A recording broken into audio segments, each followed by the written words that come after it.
Welcome, Welcome.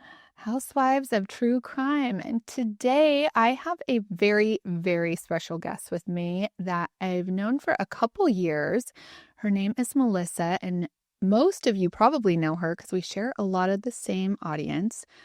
She is from Moms and Mystery, and she is here to tell us the story. But before she tells us the story, I want to know her story. So welcome, Melissa. Thank you so much for having me. I appreciate it. Yes. Okay. So Melissa lives in Florida. Yes. We met maybe we met in Florida at that crime con. It could have been. I feel like it was even before that, though. It Maybe may it have been. was. Did you go to that New Orleans? Yes, that was the Yes. first one we went to. Mhm. Okay, me too. Yes. So we probably did meet there long, long ago before Yeah. the whole COVID scandal. It was a different world. It was a different world. And then we came back together in Orlando, and I see Melissa every year, at least at that show. And I think we're both going to be there again this year Yep. in Colorado. So please come and see both of us. It is a very good time. There's so many great people there and stories and people Yeah. trying to find people. And it's a great place to go. But yeah, do you have anything to say? Oh, no, I was just going to say, and I think it's they've gotten better and better every year. Yeah. With working with families and just the people you get to meet. So if you've ever gone years ago and you were like, this was kind of cool, I think it's just gotten even better. I think so too. I Yeah, mean, they've done this a good job. last year in Nashville was it's always so, you just come away with your heart in a different place. And so I think it's well worth it if you are thinking about it at all. Totally. Okay, so tell me about you. You have some kids, you have a husband, Yeah, I did all that. I've been married for almost 18 years, I guess. And we have two kids. We have my daughter is in 10th grade, getting ready to be a junior, which is crazy. And our son is going into middle school, and they're a lot of fun. They keep us busy. But yeah, so we've done Moms and Mysteries now. We're coming up on our 8th year. I And know. what about you guys? What about you? 6 years. 6 So you years. guys were a little bit before us. Big.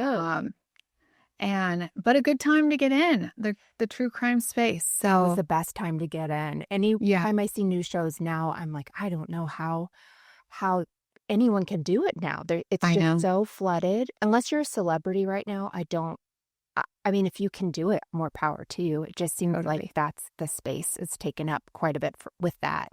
I know. I agree with you. And I also have a high school daughter.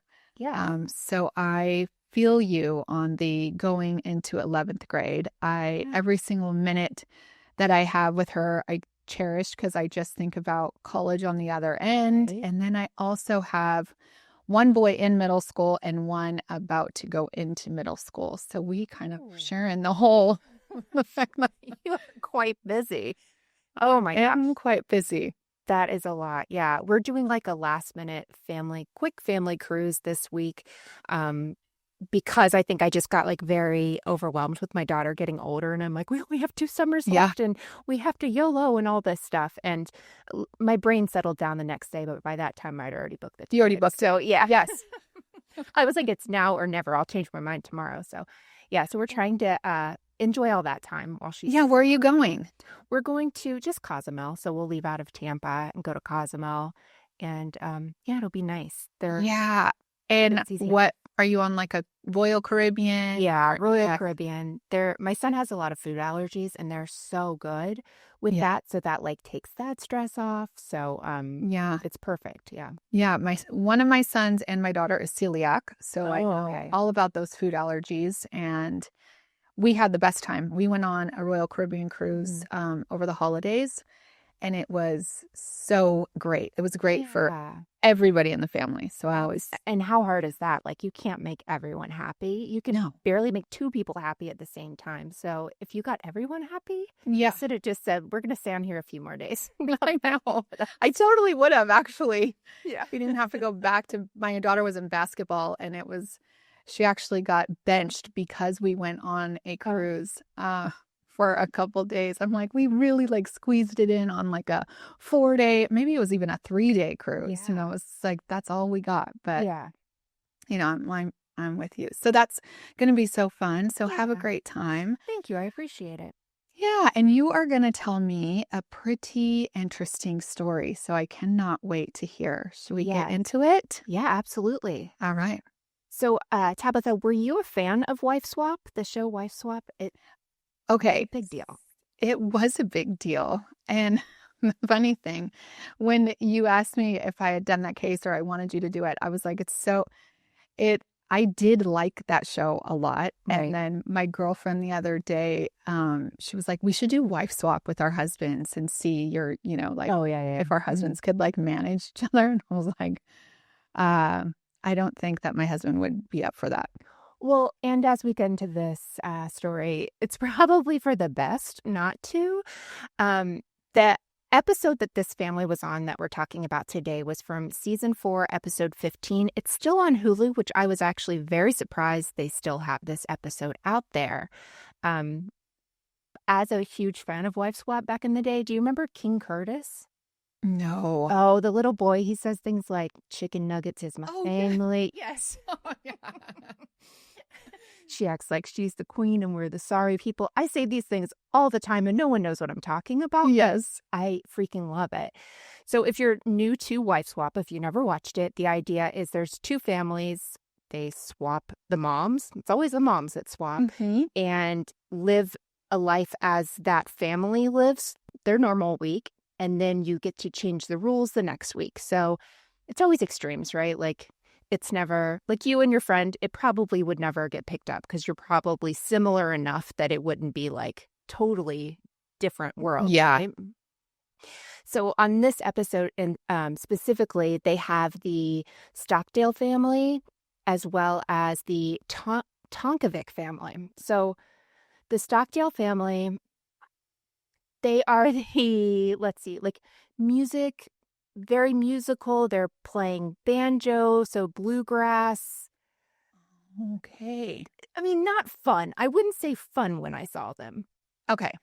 Yeah. Like musical, like they have to practice every day. And I have a friend like this actually, like her kids are real extreme in kind of everything they do. Right. But it's sometimes and hopefully she's not listening, Yeah. but sometimes it just feels like it's too much not fun.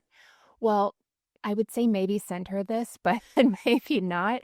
But this family, there's 4 boys, and they are all playing instruments, as we said, but they have to even pay. The kids have to do chores to make money to pay for their lessons.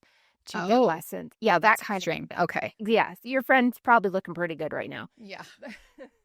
But it's like they get up at 7:30, they do their chores, they have this whole list, their whole day is planned out for them. Of course, they're being homeschooled, nothing wrong with homeschool. I have to homeschool my son, but this group, you can tell, if you met them, you'd know they were homeschooled, right? There's a difference. Yeah. So they have a family band, but the big thing is like no TV. You can earn tokens to do things like take instrument lessons or, I don't know, listen to what they called a radio show, which isn't a podcast, but an actual radio show, I guess, back in 2007. Wow, where do they find these people? Okay, so that's always my thing. I'm like, you guys don't watch TV, but you signed up to be on national TV. What's this about? Like, why they did? Yeah, like how they said something like we want to give our kids every opportunity. I'm like, yeah, but you won't let them leave the house by themselves, but you're going to put them on TV. That's kind of embarrassing, really. So, of course, this Tonkovic family, it's a mom, dad, their parenting style, their names are Lori and John. They're like, my kids can do anything. They have an older son, younger daughter, and both of them have their partners living at home with them. So it's like 4 20-somethings all living in this house. The son is a rapper. And if you remember Chet Hayes, but he went by Chet Hayes. Yeah, big Chet Hayes energy, which I did enjoy watching because I want to see what that guy's up to now. I know. That's it. Fascinated. After the show. There you go. So this family, the Tonkovics, they're obviously the exact opposite. And they're, giving their kids money when they want to do things. There's no chores. There's, it's total chaos in their house, but they love their kids. And, that's all that matters. So, It sounds like my house, actually. right? I know. I'm like, is there a heavy medium, you guys, between these two? So the two families switch. And there's Kathy and her husband, Tim Stockdale, and that's the Stockdale family is what this story is really all about. And they're switching with Lori Tonkovic and John Tonkovic. So really, the whole thing is on these shows is the family watching how the mom deals with that first week of listening to their rules, and then what are the things they change. So, of course, Kathy comes in to this family where the kids kind of run the house, and she's just like overwhelmed and like can't figure out what to make anyone do, and is just like, this is all sin, my kids can't watch TV, really just making herself look real good in this episode. And then the other lady is Lori is with the Stockdale kids, the 4 sons, and is like, these kids don't have fun. Like they're not even allowed to have leisure time. Like that's literally part of their day is like no leisure time. Can you imagine? Like, no. I know you said your daughter plays basketball, and just being involved in those things, like I think is always great. But if you have a life where your every moment as a kid is mapped out for you and you don't have time to just be a kid, that's so tough. Yeah, that's sad. It's sad. Hopefully, it's really sad. Lori goes over there and opens her eyes a little bit. A little. A little. So we see, the two moms live as I never know how to say this right. The two moms live in those families' homes as they would if they were the actual moms in their homes. So now it comes to time for a rule change, and we have Kathy Stockdale, who is the mom of all these boys, makes these kids like no more smoking in the house, which I was like, okay, I think that's probably a pretty good rule to have here. The kids can't live in their rooms with their partners, so they've now separated them. They all have chores, so kind of the usual things where you're like, this isn't terrible. They'll survive this week. They can go back to what they're doing. This isn't bad. On the other hand, Lori is over at the Stockdales with the 4 Stockdale boys, and she's suggesting things like having free time in the afternoon, playing a video game, watching a TV show, going out with friends, like all these things that the kids are just like, are you sure? Like, I think they think they're being punked, except for they've never seen the show Punked because they're not allowed to watch TV. So they're not quite sure. So they're just kind of listening to her rules, which are all about like letting them live a little.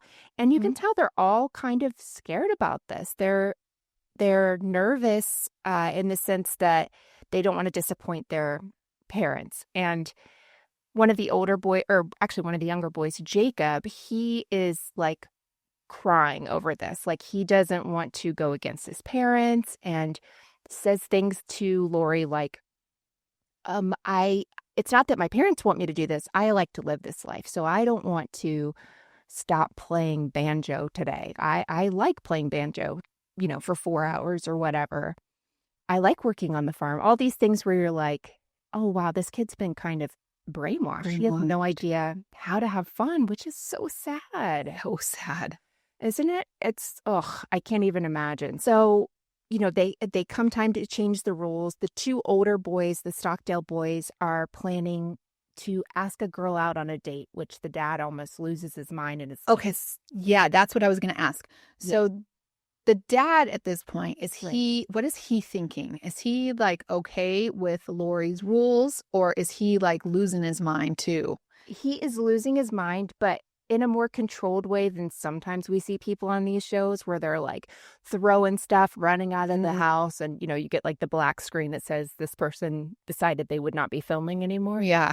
He was kind of there and like very I would say I felt like he was being very arrogant with all the rules, just kind of like, okay, we're not doing that, but okay, Okay.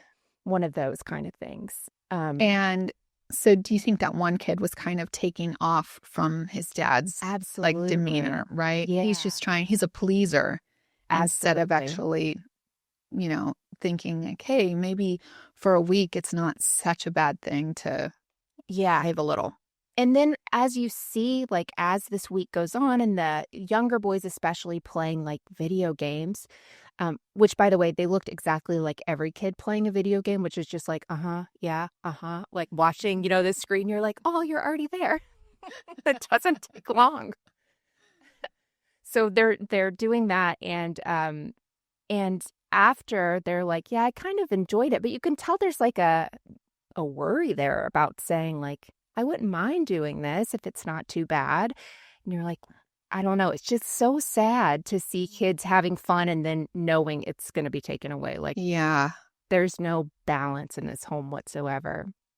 At the Tonkovic family, it's going pretty good over there. They're not really, they're doing some chores and like, I make my own money now. They're looking for jobs, so it's very boring, really. But Lori, the mom of the Tonkovics over at the Stockdales, cries so much during this show because she just is heartbroken that the kids are like, she's like, they just see them as workers. They just see them as like they own them. It's super It's sad. almost it's almost a form of abuse that's not actually child abuse, like in the form of physical, but Right. different. Absolutely. Yeah. It's I mean, they say as much that their whole thing is controlling every aspect of their lives so they can make the right decisions later. But like, I don't know how you feel, but to me, especially with teenagers, I feel like part of my job is to give freedom and to see how my daughter does with it so I can pull the reins more if I need to. And she can make mistakes at this stage that aren't so huge. Like if she never makes a Uh, mistake now, what do you do? yes. Yes, I feel the same way. I just opened up some additional social media for her, even though I hate social media so Yeah. much. But it's like if you don't have the control over it now and you just give all the freedom when they turn 18, then maybe they go like haywire and Right. start, doing Exactly. things that they should. Yeah, who I knows? know. And that's how I feel like this other family, those kids would be. Maybe if they went to college, their parents probably wouldn't even allow them to go to college. But if they did, Mhm. party central. I know. And just the idea of watching the boys like ask these two girls to go to dinner, which, it's all very staged. And I doubt Yeah. they've ever met these girls before. But they actually had smiles like beaming on their faces, telling Lori about it on the way back. Just that it was like, I mean, it was probably just nice to see a girl that wasn't their mom. I Yeah. imagine.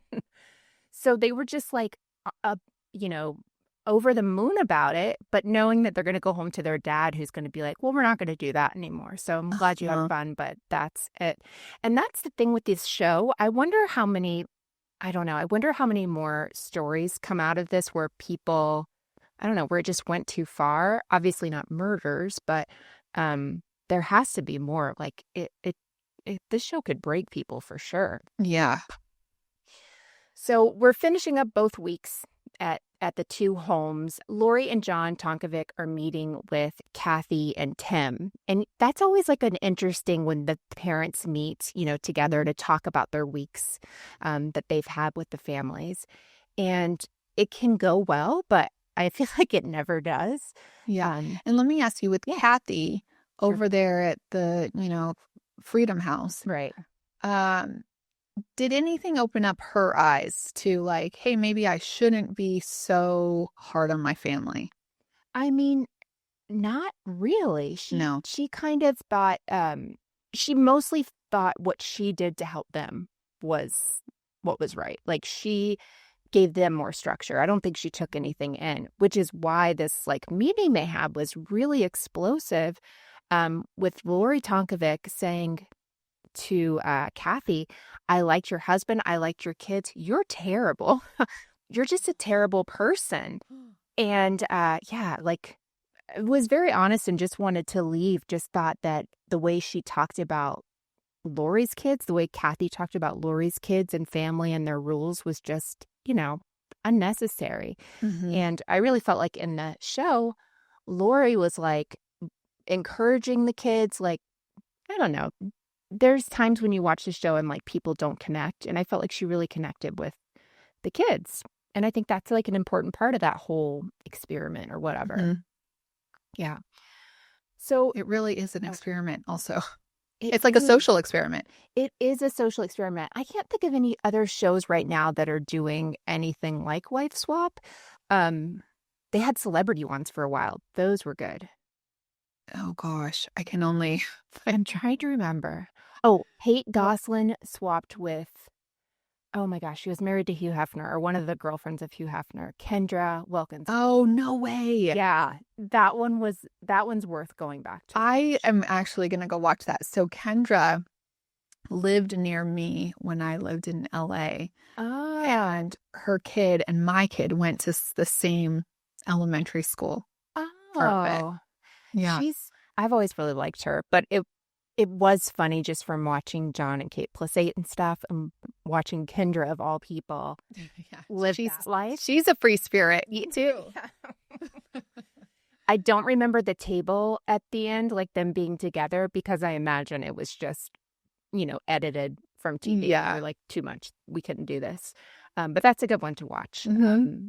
So at the end of this, the families go off separately. The Tankovics say, we did learn a lot about having more fun. No, opposite. The Tankovics said that they really learned that they needed to take some responsibility. Everything shouldn't be on their parents, and they were looking for jobs. That's kind of how they said their whole little thing. As far as the Stockdales, they did keep video games. You have to pay tokens that you earn with chores to be able to play video games, and it's very limited to how much they get.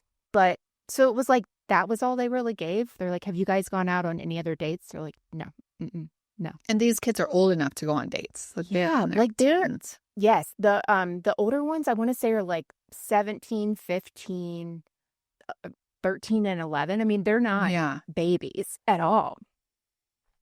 And so after the show, everything's pretty quiet until we hear in 2017, which is 9 years after this episode wrapped up, that the Stockdale boys, the two oldest ones, they've grown up. They went to college. At least one of them did, surprisingly. Okay. One went off and got married and had kids. Another one was in college. And two of the younger ones. So Jacob at this time is 25. He's the one that cried when he talked about not wanting to upset his family. And James was 21. They're both living at home at this time. Still. Right. So on June 15th, 2017, a 911 call goes out at 4:36 p.m. and it comes from their farm. It comes from their phone number. Before the caller says anything, they hang up. But they send police out, of course, and it takes about 20 minutes to get there. And when police arrive to the farm, they go to the front door of the house. It's wide open. And as they approach, gunfire rings out. And they discover that Jacob Stockdale, that would be the third oldest, he had shot and killed his mother, Kathy, and his younger brother, James, and then turned and shot himself. Oh, wow. Yeah. I mean, so sad, so chilling. And of course, he shot himself. He has survived somehow. He survived after shooting himself? Oh, my gosh. So he's in critical condition. They fly him out. They helicopter. What is that? You know what I'm talking about. They heli-lift out. There you go. They get him out, and they had no idea if he was going to make it. Once he's able to kind of pull through, he's in the hospital for months and months. He says, I have no idea what happened, no idea why I did it. He knows he did it, but he doesn't know why. And no one in the family was like, there was no But tension. He didn't shoot his dad. His dad wasn't home. So it was just the three of them at home at the time. Okay. So I know they're saying like there's nothing leading up to it, but to me, it feels There's a like, lot leading up to it. yeah, it This feels was like a there was lifetime of leading up to this. Right, right. So, like, yeah, it didn't take anything really to probably set this off. So, as I said, Jacob's in the hospital for months. He cannot explain what happened, why he committed this violent act. He can't remember what happened. And he has really severe brain injuries, as you would Mhm. imagine. He loses sight in his left eye, and he has multiple surgeries. And so for weeks, the family's saying, we have no idea what could have happened. The dad again says, there were no problems, nothing going on at this house. Don't worry, which makes it more perplexing, except to Yeah. everyone else who's like, it sounds like there may have been some things going on. But the actual legal process of this takes years. So this happened in 2017. In 2018, he's finally indicted for the murders of his brother and his mom. And so the big thing, and when dealing with these kind of stories, is them trying to figure out, especially with somebody is saying, I have no idea what happened. I don't remember. They're trying to see if he was sane at the time of the shooting or even sane at this point, because he was doing some strange things as I remember. I want to say he wasn't showering, like he just wasn't taught, like he was nonverbal for a while. So, Oh. yes. And when he was nonverbal, was that when he was younger or he decided to be that way at some point in his life? He became nonverbal after the shooting. So that's where attorneys were trying to figure out, is this an act? Is he pretending, or does he have a case for guilt by insanity, or not Yeah. guilty by insanity? Um so And when he was on the show, do you remember his demeanor? Like, did he have kind of an awkwardness to him or? maybe a little, yeah. Okay. But just kind of that age, right? Like everyone's Yeah. kind of awkward, and then if you've never watched TV, Yeah. you don't even know how to act on TV. So it makes me so sad it was his younger brother that he shot, because they seem to have, when you have four kids like that, they kind of grew Yeah. up. And that seemed to be like his buddy, which is even more sad. I feel like if it was just his mom, I'm not saying he should have done this, of course, but that would have made more sense to me Yeah. than the two of them. And did he have a cell phone? Did they take some? Nothing that I saw did Yeah. they go through. Like, they to this day don't even know what happened exactly. They end up having a hearing to see if he is competent to stand trial. Mhm. And so they end up finding him incompetent for trial during this second hearing. So he has a plea that he's made of not guilty, just not guilty, not for any Mhm. reason. After they say he's competent to stand trial, they did say he may have been insane at the time of the shootings, because, again, everything's kind of gone haywire at this point. So he changes his plea from not guilty to not guilty by reason of insanity. During this time, he's not at the jail. So he's spent time in the hospital for his physical problems. And now he's been transferred to a mental health facility, waiting his trial. Yeah. So he while he's in this mental health facility, he tries to escape 2 different times, which is pretty brazen, I think. Yeah. And you're wondering, so say somebody does, and you might not know this, because it kind of seems like a legal question, but if somebody is not insane when they commit the act, but they're insane now, do they Right. still get charged as insane? Like, how does that work? That is Do a you good know? question. I do not know. Okay. Yeah, Because it feels like he's not with it at all at this point. right. Right. Like, to me, it feels like he had lost it before he did this, and then he was still suffering after. Like, he had just Mhm. snapped and wasn't coming back, is what it felt like, Yeah. from the stuff I was reading. But I'd love to tell you the 2 ways he tried to escape, because Yes, please. okay. So the first time was in November 2019. He tried to hide between book stacks in the library, and he was just hoping, I guess, that the librarians would check out and he could get out. So that's how he attempted, like, as people were changing, he tried to get out of the library, which is one. Okay. This one was actually smart. This other one was smart. He decided to, a month later, he tries to blend in with a group of people who are leaving, like, after visiting, and just walk out the door with them. That one's pretty smart. That is actually smart.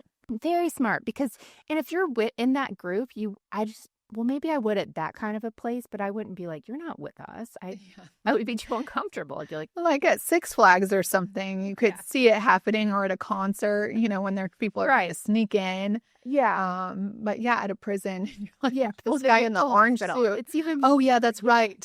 So I think there you would probably go, actually, he might not be with us. I don't, somebody wants to check on him. So he did not get out during that as well. So February 19th, 2020, right before COVID, he is found competent once again. Oh. But he ends up staying in the mental health facility while he awaits trial. It really goes back and forth on competency with him. Yeah. Of course, his trial was supposed to take place in 2020. It was delayed because of COVID. In February of 2021, the mental health facility was like, he's not crazy. Please get him out of here and put him in jail. And with all of that, he was also told, hey, the people you're staying with, at this mental health facility say you're perfectly fine. Not only do you need to go to jail to wait for your trial, you also can't use the insanity defense. So he's lost all of that. I don't know what he's doing at this place for them to be like. It almost feels like he's faking it the whole time now. Like almost faking it too far, and he's gone all the way full circle faking. I mean, I don't even know where that lands you, but it turns out, though, in April of 2021, he ends up having a change of heart, and he requests to change his plea again. So lots of changes. I would not want to be working any of the transcriptionist for this case. It just seems like every day attorney. I know. So much paperwork. So he changes his plea, and on April 28th of 2021, he pleads guilty to both murders. So there's no incompetency. There's no not guilty by insanity. He takes the fault for it. His family ends up writing the judge and asking for mercy and for the lightest sentence possible. But the judge said, we've got to do what's best for the entire public and not just your family, even though this happened to your family. And you guys, I guess, should be the most worried. But I understand what the judge is obviously saying there. He's only given 30 years in prison, 15 for each murder. Where did this happen? Ohio. Oh, wow. That is actually a very light sentence. I thought, in my opinion, too. Yeah. And I wonder how much of it had to do with just like there really not being anything leading up to it. You can't just say like not premeditated. Yeah. It's not premeditated. The family is like, they're forgiving him. Like, they've just gone so far as to say Kathy and James would have forgiven him. We forgive him. So they don't want him to have a harsher punishment. But 15 years is really light for 2 murders. And does it run consecutively or? It's consecutively. Okay. That's good, at least. Yeah. So, but he'll probably get out in 15 years, and he wasn't that old. I know. He will be eligible for parole in 2048. So it's not tomorrow, but it's not that far away. No, he will be. Presumably he will still be alive, and he will be out and about. Yeah. And hopefully, rehabilitated to some level. Right. I know. Wow. It's really so sad. Even the older brothers, I will say, did say, this isn't him. We don't know what happened, but we forgive him as well. I thought maybe the older brothers, as they got away from the family, would be like, yeah, it was crazy there. And of course this happened. But they were very supportive. This kind of family reminds me of a family that writes like those long journals or does like videotaping. So you're like, can you dig a little deeper and see what you can find? And this guy's like bedroom drawer because I feel like there's just more there that we can find that led him to that. I Totally. obviously I mean, speculating here, but the the control that Yeah. somebody had put him in a state to snap on his own family. Yeah. That, I was going to yeah. think that, like, they went and killed the other family, but thank goodness that didn't happen. Or the mom was like, what did you do to my kids? I know. You opened their whole life up to I know. freedom. Yeah, you let them watch The Little Mermaid. It's over now. But Lori, the mom from the other family, said basically she believed his actions, exactly like you, were a result of this strict and controlling environment that they had created. And she actually said that he snapped after losing it during the filming of the wife swap episode. Like, she saw him kind of flip out. Oh. And I didn't see that. I saw him crying. I don't know if that's what she's referring to, but basically said, I think that structure was too much for him to handle. Yeah. Well, also you think, I mean, it was years later after the wife swap episode, but Yeah. just think about having that much structure and no independence. We both have teenagers where really they start becoming very independent, Right. and it's kind of just a natural thing, so that when they leave the nest, they say that they're going to be able to survive on their own. Right. But with that much control, it's like, okay, now that you are on your own, you almost don't even know how to be on your own. Right. You've got to be almost frozen because somebody's made every decision for you. Yeah. How do you learn to do anything? And you have to be terrified you're going to do it wrong because you truly don't know. And there's been this pressure on you your entire life. And if they've had a taste of this other lady coming in and saying, everybody doesn't live like this. This is not normal. I can see how that could play into all of their minds as things go back to normal for them. And they had this week of freedom. Not to say that caused anything, but I can see thinking back on those days and being like, wow, remember the week we didn't have to pay to listen to a radio show? Those were the days. Man, he's getting a real eye-opening in prison. Can you imagine? Oh my No. gosh. I know. But I was surprised a few of them did go to college, and I know the dad, for all of his, we don't do computers, we don't do TV. I know he does have a Facebook page. I didn't look for it, but I know he has one, but he shares about their family and stuff. Wow, how unfortunate. Yeah, super, super sad. Yeah. But Wife Swap also brought us the Balloon Boy. Do you remember that? Yes, I do remember. Balloon Boy is one of my favorite stories. On my other show, Criminality, I shared that story. That one's awesome. And less traumatic than this one. You guys, you should listen. Remember what episode it is? Yeah. The Balloon Boy. It's called Balloon Boy. I can send it to you, but yeah, that one's wild too. But yeah, I don't know. There's something about some of these old family style shows that they used to have, or I don't know. It's like now how we look at the parent vlogging and stuff for kids, like how in 2025 that's looked at very differently than it was in with the Ruby of it all. And so it's interesting. I wonder, I'd love to hear from kids who were on these shows to see what their thoughts are now of being a part of it and how it made them feel, because you don't really have a lot of options at that age, No, and I just started watching this show on Netflix. Let me pull it up because I forget the name of it. It's called Bad Influence. Oh, have you seen it? I haven't. Mm-mm. Okay, I just got through the first episode. I think it's a 3-part series, but it's about this woman and how she has her daughter do YouTube, and they made this thing called The Squad eventually, but it was all around her daughter, and she didn't have her daughter go to school. It got to the point where these kids all lived together in one house in LA, and all they did was film. All they did was film all day, and it is behind the scenes of them. It's torture. Yeah. It's a job, and it is not fun, and it's exhausting, and these parents are doing it for some sort of, I don't know, fame and money, but Right. some of them are just doing it for fame and don't even get paid for it. Yeah. I don't know. There's been so much out there. I think I watched part of that. I just didn't realize what the name was. They were even talking about on that one, tell me if I'm wrong.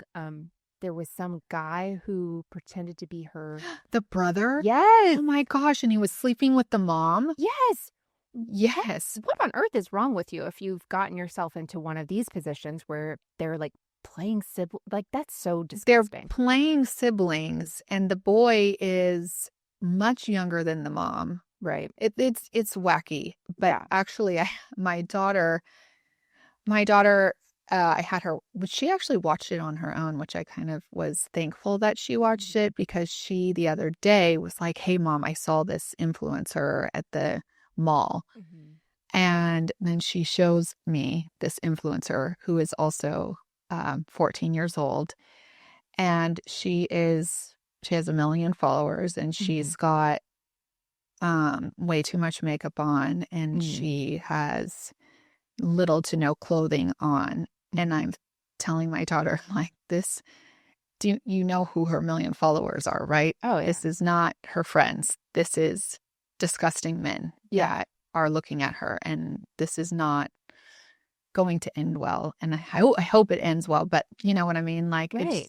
it's putting her in a really bad position, and I think that her parents should ring that in. I know. It's so hard though, because now she's got 1 million followers, so I'm sure she's getting She's deals making and money. stuff. So yeah, That's what my daughter said. She's making money. I said, Yeah. money is not not everything. No. Well, it's interesting you say that because my daughter goes to a small school, and they did her volleyball coach one year wanted them to do some kind of a dance thing, and she was like, I don't want to do this. I don't want to be on TikTok. And so they had her record it.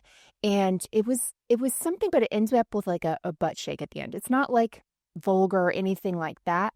The follows they got on that page after that, the likes, it's all men. It's all men, older. They're not Gross. kids at this school. Like, there's 1 million of their volleyball things in this one time where this happens. I was like, this is terrifying.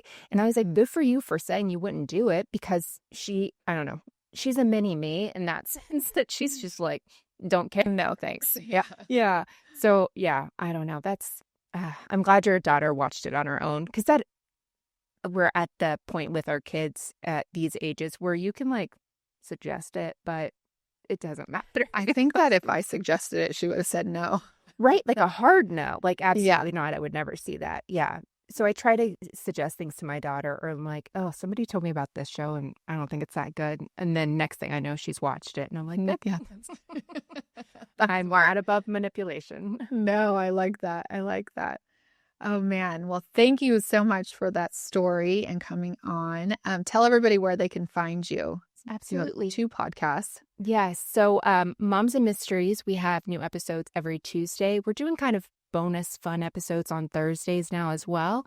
And Criminality podcast is my other one. That's the true crime and reality stuff. So Housewives, Balloon Boy, that kind of thing. You'll find. Yeah, that is such a fun podcast. Thanks. Appreciate it.